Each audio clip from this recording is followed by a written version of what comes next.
And I don't want to start until 6:01 or 6:02. Let's see like how That's many fine. folks are here. Okay.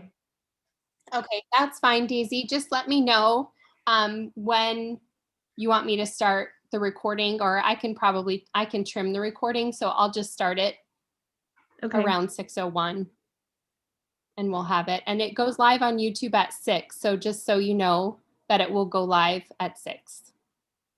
Okay, let's start at 6:01 then. Okay, you can start whenever, but that's just what it's set to do. So. Okay, and Karen, I have my phone next to me. If anyone writes in questions, so I'll check my phone. Sounds good. I'll send them to you.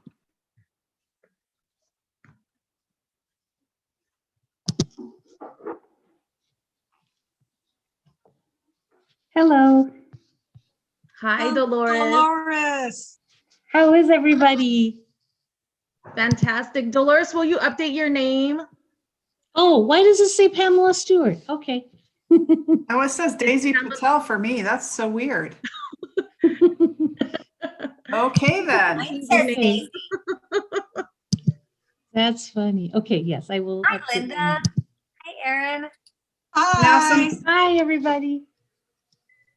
Good to see you all. Thank you so much for being here and joining us. And also, of course, thank you to Karen for getting us organized and started. And thank you for Daisy for moderating. You're welcome. All right, fantastic. It's so weird how it's reassigning everyone. Yeah. It's so strange.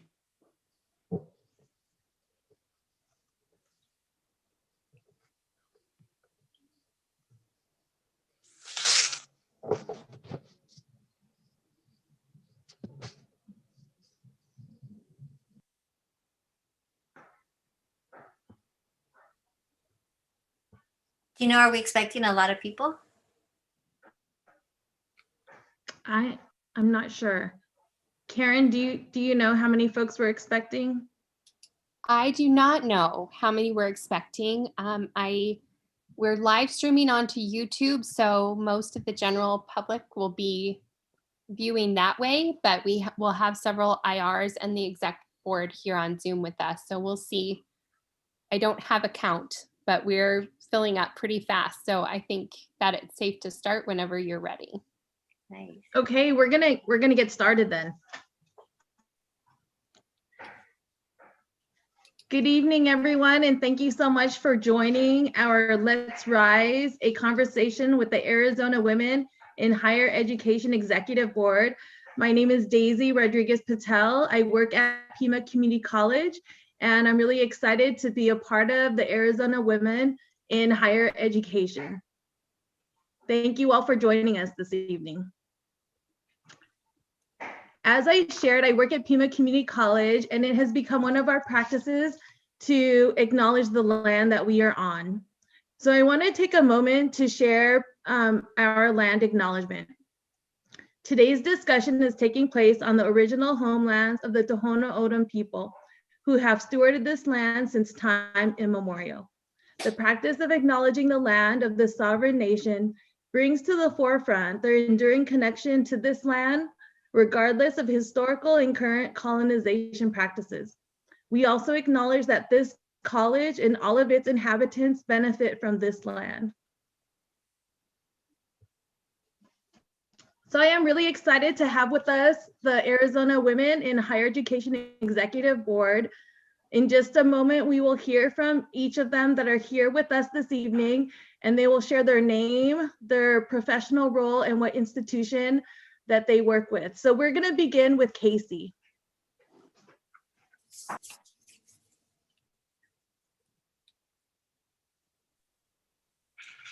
Hi, everyone. My name is Casey Urquidez. I serve as Vice President for Enrollment Management and Dean of Undergraduate Admissions at the University of Arizona.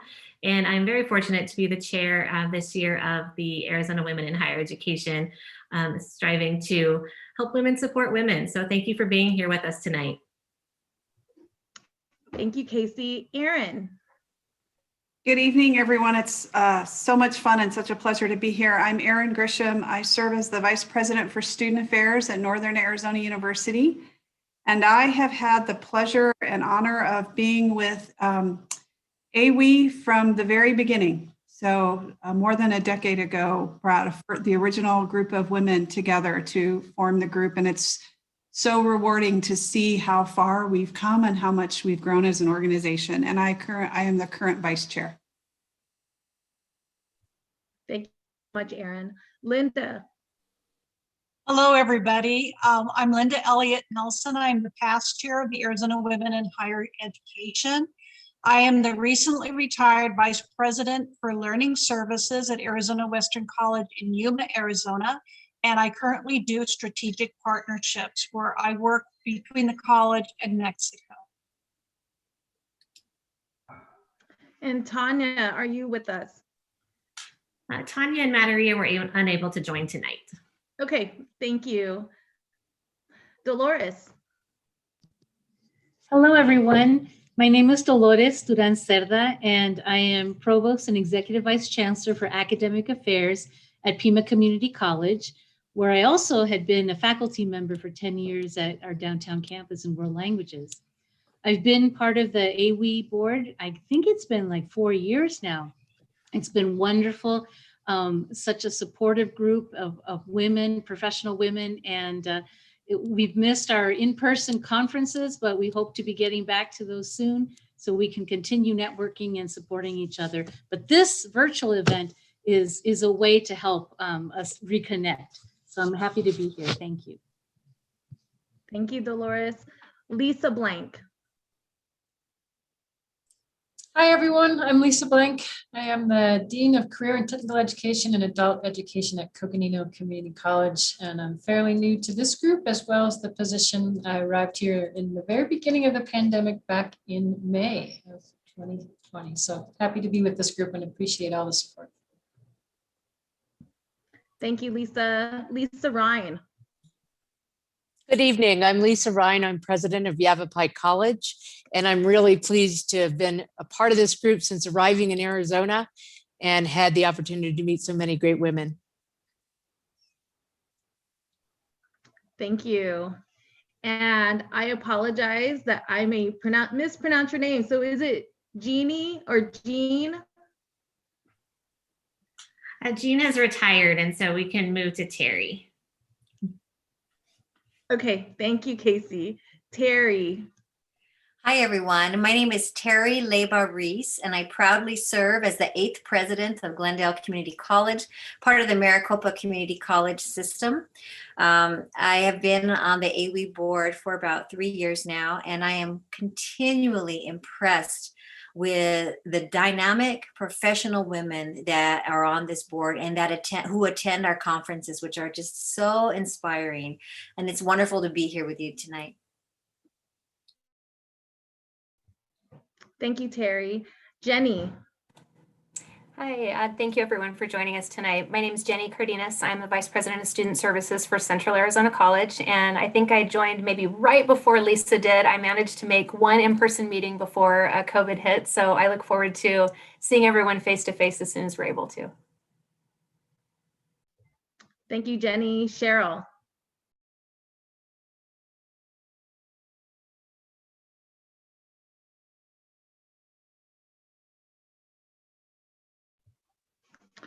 I also want to acknowledge Pamela Stewart and Jesse Story, who are our co-chairs for our upcoming conference on June 3rd and 4th, Rising Up Together, Reimagining Leadership.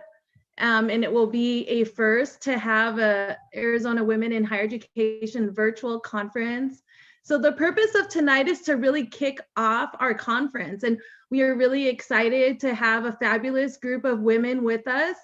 And I want to just share the way this is going to work is there will be 2 questions that we will ask, and you will hear from each of our board members, and they will select one of the questions to answer. And then after these 2 questions, we will turn to the audience to see if they have any questions for our group of fabulous women here with us this evening. So again, there is no order in who wants to respond, so I'm going to start with the first question. Please share an example of how you have been resilient during this pandemic. So whoever would like to begin, please start. This is Linda Elliott Nelson out of Yuma. And I will tell you, this has been a very interesting journey because I had announced my retirement about 6 months before the pandemic started. I gave my president a 12-month advance notice so that all these arrangements could be made. And I told the faculty and everybody, I'm retiring now because everything is going so well. Everything is going so well.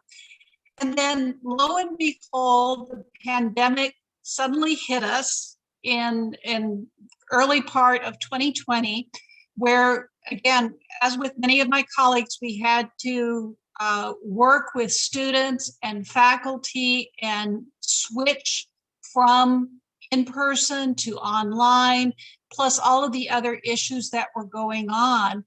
One of the things that you learn from being in administration is how to be adaptable and the ability to change when you need to be, and also the ability to be calm during, in some cases, great fluctuations of change, plus working with your faculty, staff, and students to listen to them and say, what do you need at this time? Because you realize they're looking at you to stay calm and keep things going while all of these external and internal events are going that are creating, in many cases, something brand new that you are working towards. We had a pandemic plan for many years, but we had not had to implement it. So what this past 12 months brought was implementing it, moving forward, and then finding out things that we didn't necessarily plan for, but we did need to address.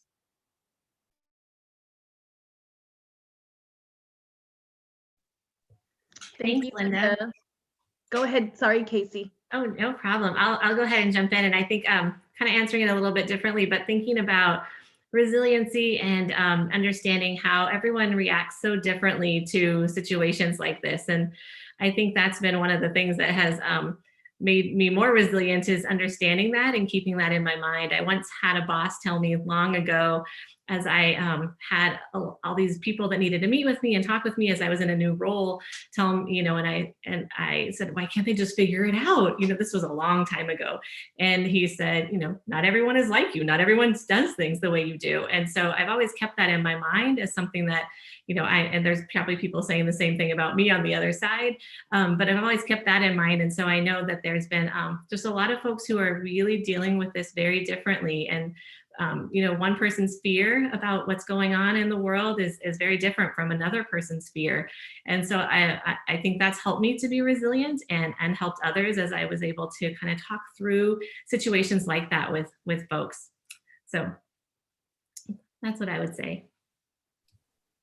Thank you, Casey. I can go next, Daisy, if it's good. Yes, when I think of being resilient, I think of, you know, getting knocked down and getting right back up again, that nothing's going to keep us down. And in our roles, no matter what role we're in, you know, we are in the business of people. We think we're in the education business, but we're really in the business of people, and people are complicated, and people need different things from you at different times. And for me, being resilient in this time is finding my voice to speak for those who can't speak for themselves, whether it's how we distribute CARES money, or how we figure out how to keep the college staffed, essential personnel, so that we can continue to keep each other safe, but also serve the needs of our students. And so being resilient when I just want to like curl up in bed and cry. Nope, we're going to keep going because we do important work. Daisy, I can jump in. Thank you, Dolores. Sure. So I think resiliency for me during this pandemic time has been, part of it has been being grateful. I want to share and express my gratitude to everybody at Pima College. faculty, staff, administrators, everybody just collaborated, rolled up their sleeves and jumped in to make that pivot almost 1 year ago during spring break, and just pivoting to virtual and online. And it took a lot of work, but people didn't complain. They worked together and collaborated, and they knew that the mission was to help our students. And another word that I would say is, or expression is, putting ourselves in others' shoes. So for example, our students really looking at what struggles they were going through, and some employees too. So for me, resiliency was looking at their perspective through their lens. What are their struggles? How can we help them provide and help get access to technology, to the internet, to helping our faculty to adjust to teaching completely online or virtual. All of that is what I felt was being resilient, being grateful, as some have already mentioned, about being flexible to change, being calm, because we're role models and people look up to us about how we react, how we interact, what we say, what we don't say, the fact that we listen and how we follow up. And we know that everybody has suffered in a personal way too, loss. It could be loss of a family member, loss of a job, or a spouse who lost a job, children also having to work with them at home. So in my personal case, I had my uncle who passed away, not by COVID, but it was still difficult during this pandemic time. My sister-in-law suddenly passed away. Our 15-year-old dog, we had to put her to sleep. And all of this during the chaos of trying to handle the pandemic and in education. But I really had the support of my colleagues, of my staff, my team. I think we really got to rely on each other. So in a way, it's a blessing in disguise. We really worked well together. Everything that had been issues before were highlighted because of the pandemic, but we all were focused on solving the problems. So it was traumatizing, but at the same time, I think I'm just grateful. I'm grateful for the results and the new perspective it's given all of us, and how we can move forward in being innovative and remembering about humanity and caring about one another. Thank you. Thank you, Dolores. It has been a really challenging experience for all of us, and I really appreciated hearing the words of support, adjusting, giving voice to others when they don't have a voice, and just being grateful too. I mean, I also have experienced loss through COVID-19 and just through the loss of life. And so our next question is, who or what inspires you to be your best? And what does being your best look like? So if we could hear from the other members of the board, whoever would like to start, please do. I don't mind going for it first, if that's okay. I think what inspires me most in my role is definitely students and the successes that students have every single semester, and in addition to my family and those around me and staff as well. And I think one of the things that I've found since being an administrator is really having to understand that there has to be some sense of balance in our lives when it comes to family and work and taking care of ourselves as well. And I think for many of us, the hardest part is oftentimes taking care of ourselves. And there obviously will always be one thing that has a little bit more attention depending on the day, maybe even depending on the time of the day. But really understanding that my best self is when I'm able to focus attention as equally as possible in those areas and help to celebrate the successes of others. That's what inspires me the most. Thank you, Jenny. Daisy, I'll jump in. For me, when I think about being myself, I think about my father who's passed away 22 years ago. But as he always encouraged me that my gender should never stand in my way of doing what I wanted to do. And one of my earliest memories is being about 5 years old, and he took me down to sign me up to play Little League baseball. And at that point, they said that girls, could not play baseball. He had a few choice words for those folks, but he always encouraged me to be my very best, even from that very young age. And he always told me to leave a place better than you found it, that should be how you approach your work. And when I was in college and starting my own student leader journey, he shared that with me, and that has always resonated with me. It's always, Jenny, you talked about being your best self. That's when I think about how I treat those that I work with, grace and forgiveness, that we're all human. And we're not perfect, that we can all be our worst enemies sometimes, particularly as women. But I always think of the role my father had played in my growing up, and my, and how I thought of myself as a leader, as a young woman, as a leader. And I carry that with me to this day.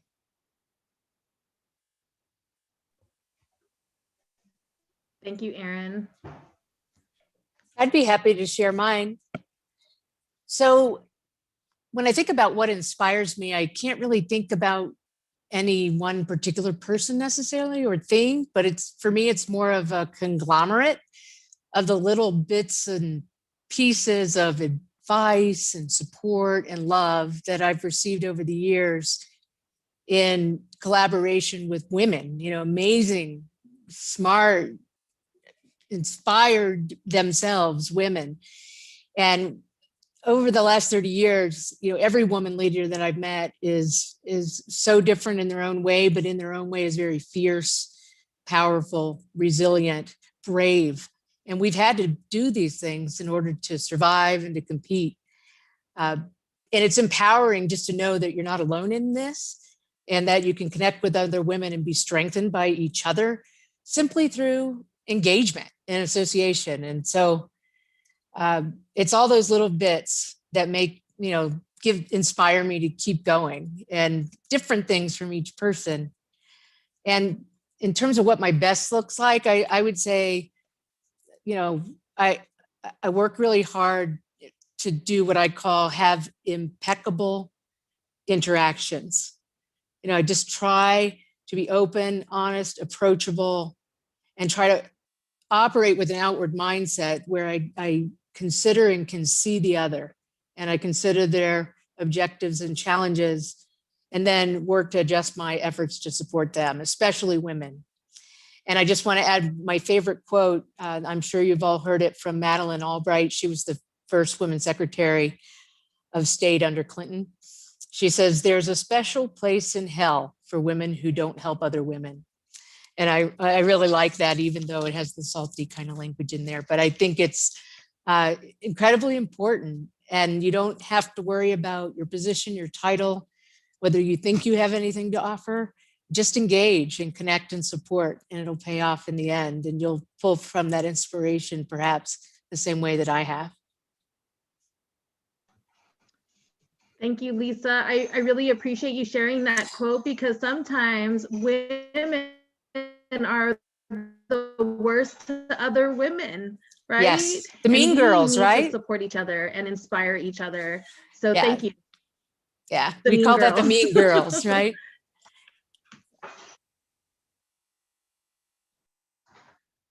So Lisa Blank, who or what inspires you to be your best? Thanks, Daisy.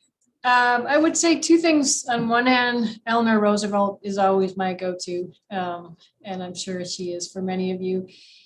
And why she was willing to do what no one else was willing to do, even if it wasn't popular, and to step out and take some risks and not worry about whether it was perfect, but knowing that taking that step was really important.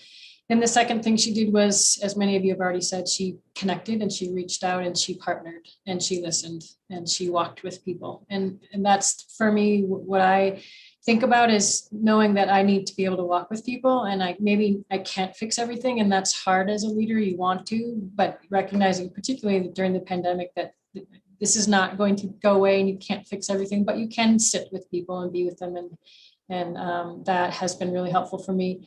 The other part of that, what I would say inspires me, are the people who came in every day during the pandemic, the essential workers. They cleaned our bathrooms. We stayed in person most of the time at the location I'm working in, and just kept going. No matter how or what the day was, we just kept working together, and the security there were some hard days and some scary days when not knowing. We learned some folks were exposed. What do we do with that? And they just kept coming to work, and we all did it together. And so I really appreciate that, if you will, a silent warrior. We don't hear or see them out in our communities necessarily, but they're at the backbone of what we do. And I really appreciate what they contribute and want to bring their story forth as well. Thank you, Lisa. So we have a question from the audience. So whoever would like to answer, please do. The question is, how do you personally balance self-care with the demands of your work?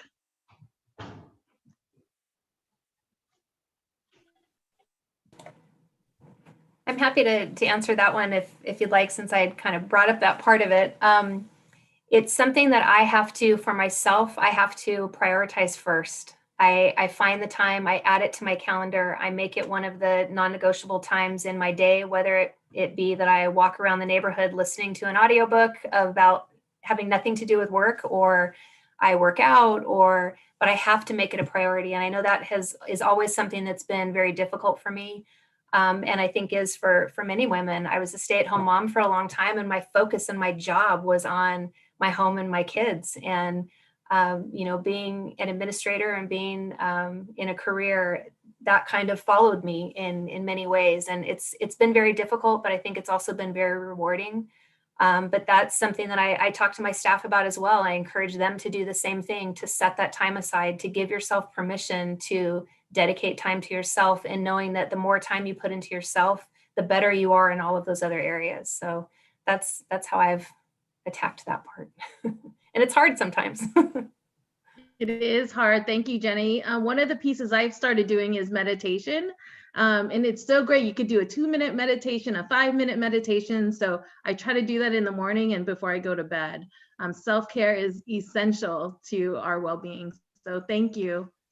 Would anyone else like to share? Something in. Oh, go ahead, Linda. Well, I would agree with Jenny, because I would say there were a lot of years that went by earlier in my career where I did not self-care. It was all about work, work, work, and whatever time was not at work was my family, but I did not look at me. And inevitably, whenever we do these types of sessions, the same question comes up from women around the state of, how do you do the balance? And it's like being on a seesaw, where sometimes you don't have the balance, but don't beat yourself up. I would agree with Jenny, put it on your calendar, because otherwise, as women, we tend to be very giving, and we give to others without thinking of ourselves, and we will work until we get sick. So it is very important, like Denny said, make sure you schedule time for yourself. Otherwise, you will give everything out, and then you'll find out you don't have anything left for you. Yeah, absolutely. I really agree with what you just said, Linda. And I think, hearing Jenny say about prioritizing and putting on your calendar is so important. And it's not something that I do very well at all. And something I strive to try to do better, because I think a lot of us do that. But you also, I think, have to find what really works for you. I think I'd be so stressed out if I did that, that I wouldn't be able to move past that. And so my mentality has really been more of that kind of that work hard, play hard, and do everything, and then really take a break. So, it kind of really depends on what works for you and your life and your family at the time. And that will change over time too. I'm finally getting into the place where Jenny was, and trying to do more of those kinds of things, but even just a little bit in the morning, so that I can even just think about my day prior to diving in, rather than just getting straight into it. So whatever works for you is kind of what you have to figure out as well. Thank you, Casey. We have another question from the audience. So we have some women who are starting out in higher ed. And what is a key piece of advice or a moment that helped define your leadership style?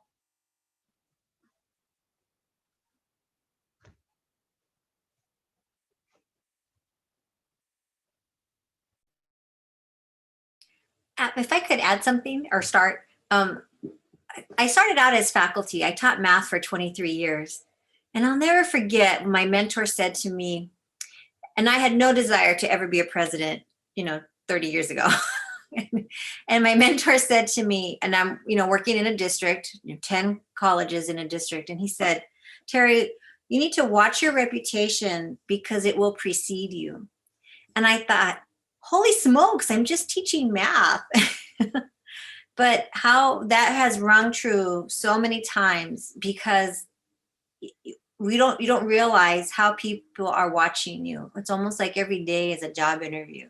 People are watching you, whether you're teaching class, whether you're working with students, no matter what role you have, there's an opportunity to shine and to be a leader, no matter what role you are in. And I think that just always has stuck with me. And my reputation, of course, is also my integrity. So that has always stuck. Thank you. And I love that you said opportunity to shine. Because Terry, I feel like sometimes as women, we are so humble, right? About how powerful, and someone else used the word fierce. I love that word. So thank you, Terry.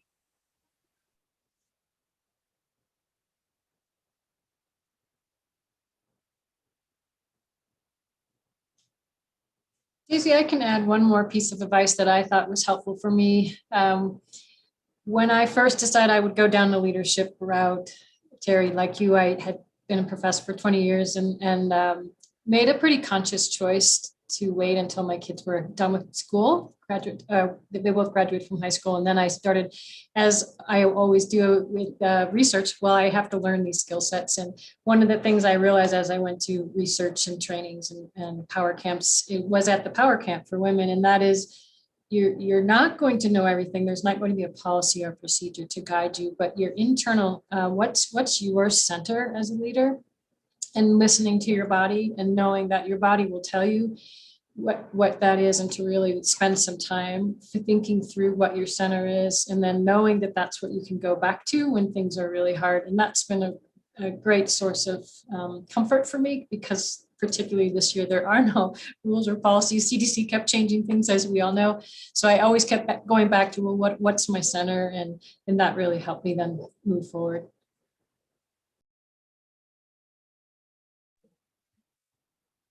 Thank you so much.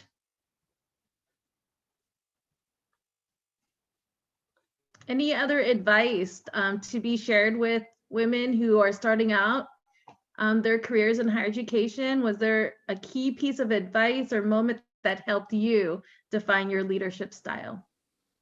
Yeah. Go ahead, Erin. I was just going to say, I think always find a mentor. Always look for somebody to have conversations with, to bounce ideas off of. Not necessarily somebody who is your supervisor or somebody you work with, but always find a mentor. I think that was always a very important part of my journey, starting from when I was back at the university. I think the role of mentors and the support we can give from one another is really important. So I've always had mentors. Several of the women on this panel are my mentors and my friends. And I think it's really important. And no matter where you are in your professional journey or your career, I always think that there's real power in having mentors. One of the things I would add, Daisy, is be courageous. There will be opportunities that open up. Mm-hmm. And women may think, oh, I'm not ready, or I don't know everything. But be courageous. There are so many doors that will open if you will step through them, and then find your mentors and your experts and the people that can help you. Because I've seen so many people turn down opportunities that could advance them further because they said, I'm not ready. Whoever is totally ready. What I also see from talking with a number of women is that there's this type of imposter syndrome of people are going to find out I don't know everything. But what I used to tell my students is ask a question. The odds are everybody else wants to ask the question. Go ahead and be the brave one and ask it, because they're all thinking, what do I do? So again, be courageous. You may not feel ready, but take that exciting step and go for it, because there are a lot of opportunities out there, and most of us aren't totally ready for it, but that's how we learn.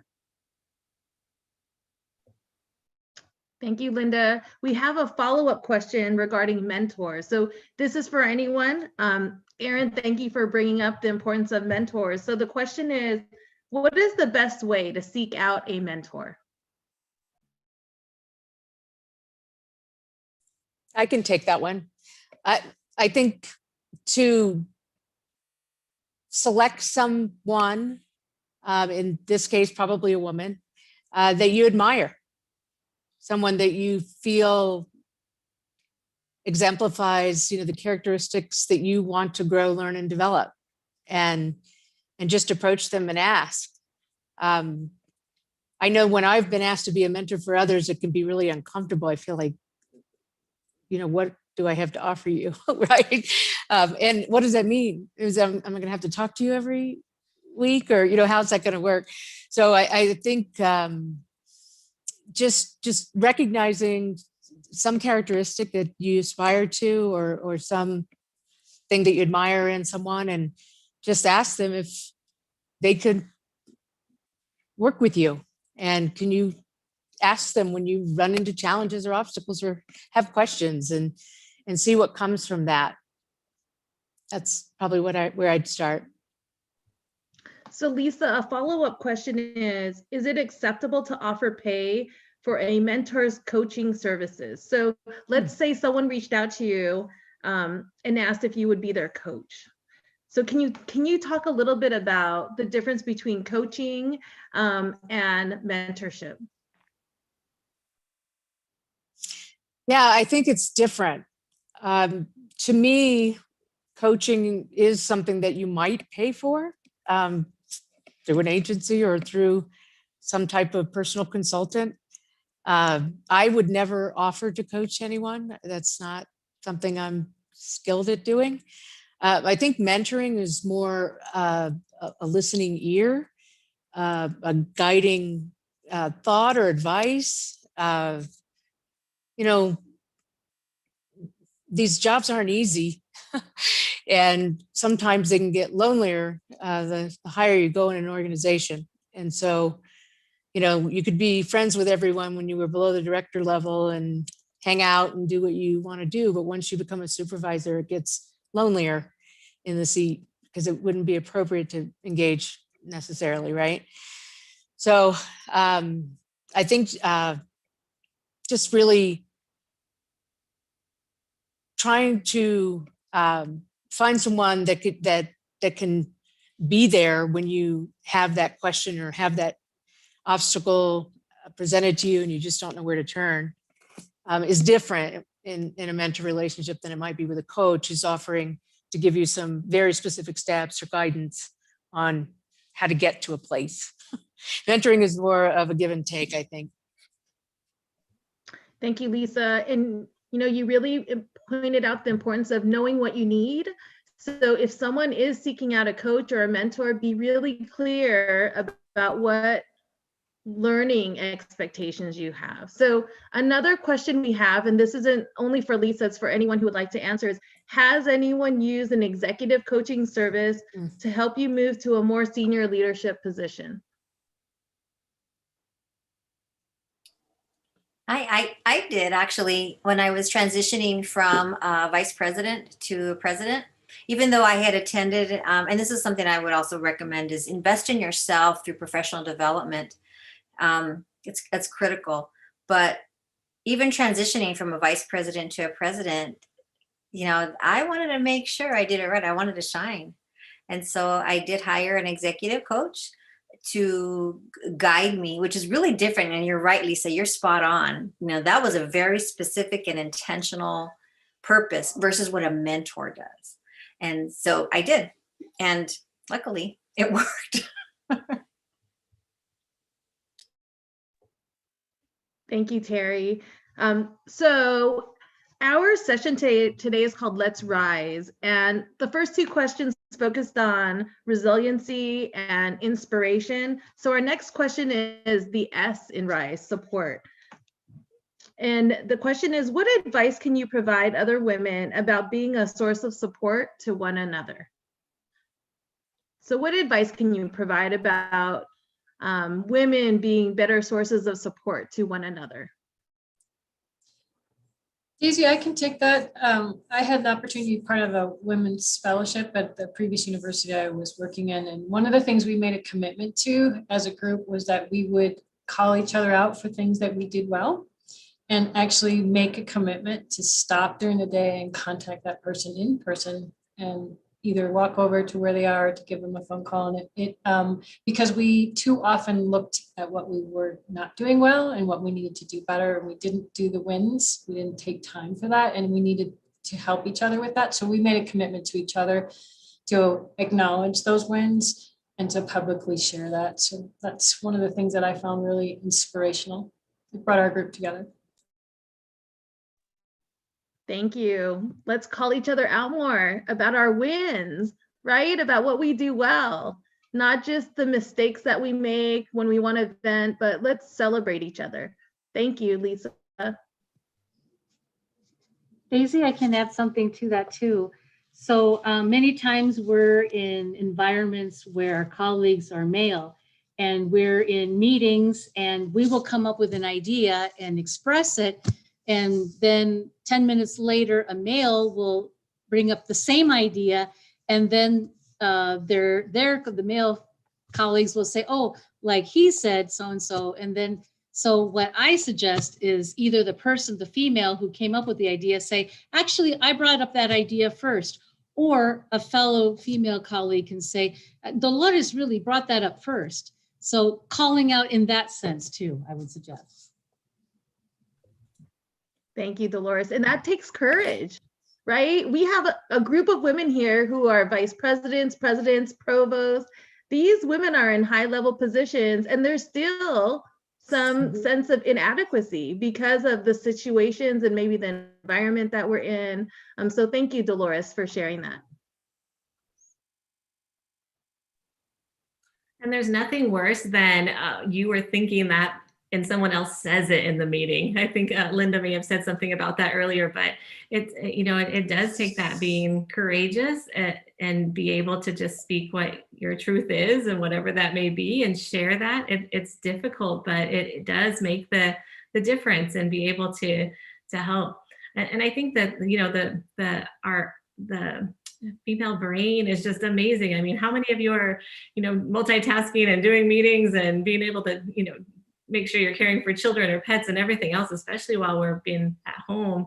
I mean, it's pretty amazing the work that we're able to do. And so being able to keep that in mind and know that, again, what I said earlier is that every person deals with things a little differently, but being able to support everybody that's really, we know that we're working so hard and trying to make sure that everything is at the very top level. We don't settle for mediocrity. We're always working so hard. And so making sure that folks are rewarded for that and called out for that, as Lisa said, is such an important thing that we need to do to keep raising women up rather than competing with them or putting down for not doing the same thing that you might do or that you think should be done. If I can add to what Casey said, I think something that really has stood out for me and advice that I was given, or maybe not advice, but leading by example, was ensuring that we don't always try to be the Wonder Woman in the room and appear as though we can tackle everything and we can take it all on, and we don't get tired and we don't get frustrated, and we're the perfect person to be able to move forward because we feel as though that's what we have to do as a woman. I have to be a step above where everyone else is. And I think something that I've learned through COVID has been that those moments of vulnerability and those moments of being human and being able to share that I'm going through struggles too, and this is how I'm attacking that. This is how I'm, prioritizing myself or prioritizing my responsibilities or my day.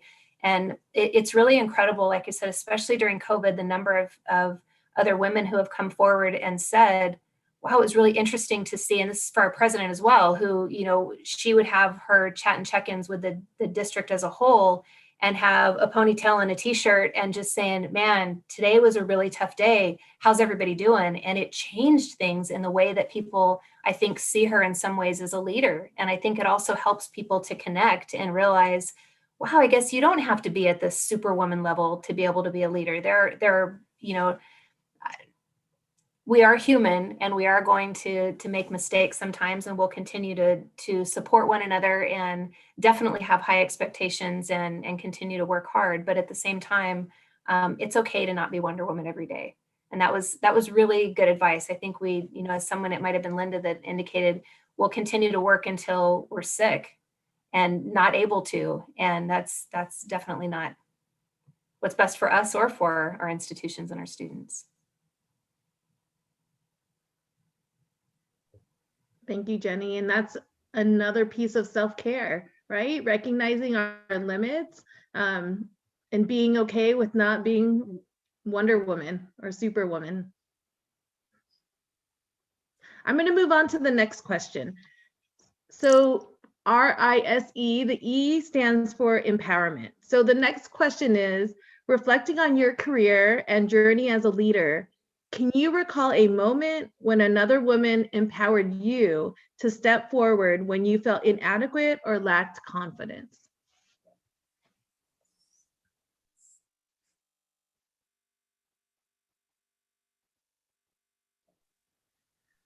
I'll mention a quick story that kind of falls on something that Linda said again about being courageous, because years ago, I was the director of recruitment, and I really wanted to be director of admissions and in charge of kind of all of admissions. And at the time, my boss was leaving to, who was the assistant vice president, he was leaving to a new job. And his boss called me in to ask me if I was willing to be the interim. And I said, oh, of admissions? Yes, I want to do that. And she said, no, all of it. And that meant financial aid and a lot of different areas that I'd never had direct experience on before. And I couldn't answer her. I didn't say yes right away, which is crazy because I would never have the job I have today had I not been courageous. But it took me literally a week, and thank goodness she waited that week. That doesn't always happen, to give the answer. And I really, question myself. But she, one of my mentors, Dr. Melissa Vito, just really, she saw it in me and pushed me to take that chance and take that opportunity to go to the next level. And so I'm very grateful for that I had that opportunity. But you definitely have to believe in yourself enough to take that leap and be courageous, as Linda shared earlier. Thank you, Casey. I was remembering my first administrative position at the college, and I had a woman supervisor, and I was experiencing a lot of new experiences that I truly did not know how to handle. Someone who had a terminal illness, student situations. And what helped a lot was being able to go to my female supervisor, close the door, and have a heart-to-heart talk and say, this is happening. I don't really know how to deal with it. And she would always give me great advice, or she'd also say, let's go to the experts. Let's call in HR. Let's call in risk management, depending on the situation. That helped a lot because it helped me internalize what I was going through, but also learn strategies and tactics about what do you do when you're in this circumstance, which then you learn from that. So when something even worse happens in the future, you're able to draw from that learning to where you go next. Thank you, Linda. We have another question from the audience, and I want to honor this question. It connects to support. So many of you spoke about supporting women and colleagues. So this question is, how do you handle this with women that you may not particularly like or be friends with? How do they support those that may not be their favorite person? So how do you deal with that?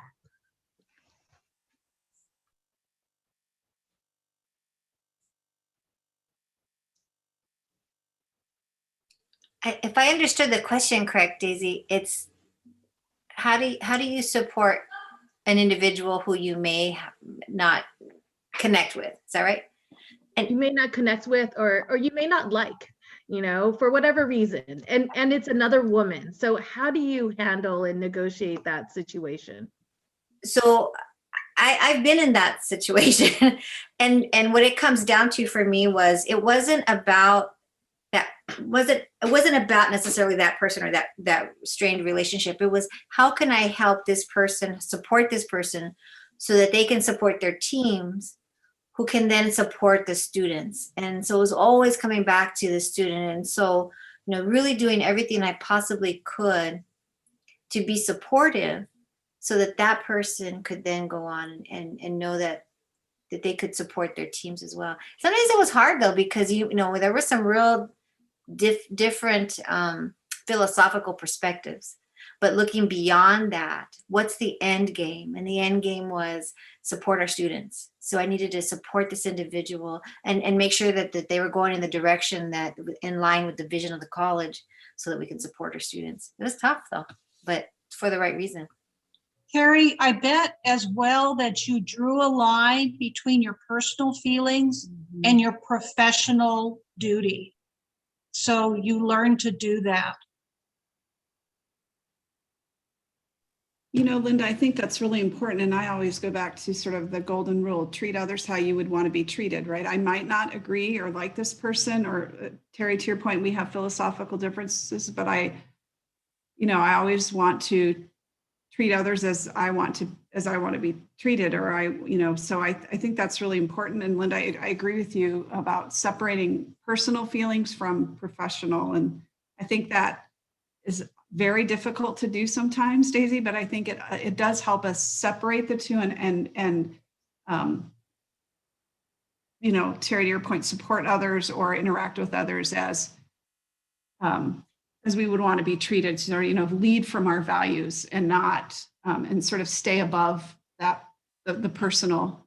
I think it's very difficult to do sometimes, but I think it's a key skill to be able to negotiate those kinds of difficult relationships as you assume more leadership roles or as you advance in your career. I just think it's critically important to be able to do that. And it's not easy. It's still not easy. So.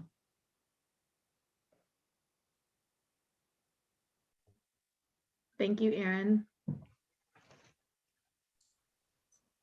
I can add one more that I've been working on for my own personal goal, and that is to get curious. When I have someone that I know I would rather not speak with or rather not engage with, then that tells me that I need to look inside as well and become curious first about me and also about them, and really try to be open and then go back to myself and put those two pieces together. So that's been helpful for me to try to get at what might be a way for us to connect, and also for a reason why I'm having a hard time connecting from both sides. Thank you so much, Lisa. So we are coming close to the end of our time together, and I have one closing question for each of you. In reflecting on our conversation this evening, what do you hope attendees remember the most?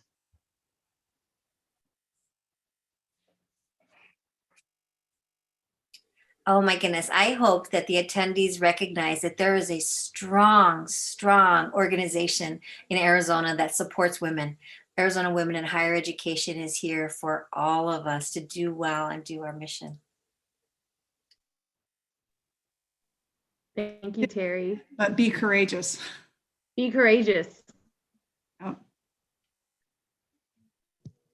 I would say that grace and kindness are free. So always keep that in mind, and also know your worth. It's something I share with my daughter constantly. Know your worth, and always maintain that. I would also like to add, be authentic, be true to yourself, never forget where you came from, and always listen. I would add, be kind to yourself. Don't beat yourself up and focus just on all these things you need to fix. But you yourself are a plant that's growing. You need to nourish. You need to get the sunlight and get the rest to be able to flourish. So realize that you're a work in progress and nobody is perfect.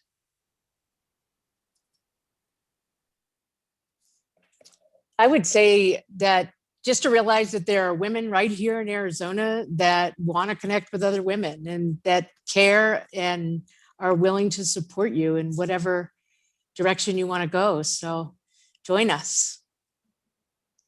And I would add to that in saying that each one of us, I'm sure can likely list a group of people that should also be listening to this and understanding that there's such a large group of women to support one another throughout the state. And I know that for me, sometimes it's very nice to hear from other people what they see in you that you don't see in yourself. And this is definitely a group that will help each other to see the wonderful things that we're all doing and to help us develop in our leadership roles. So share the news.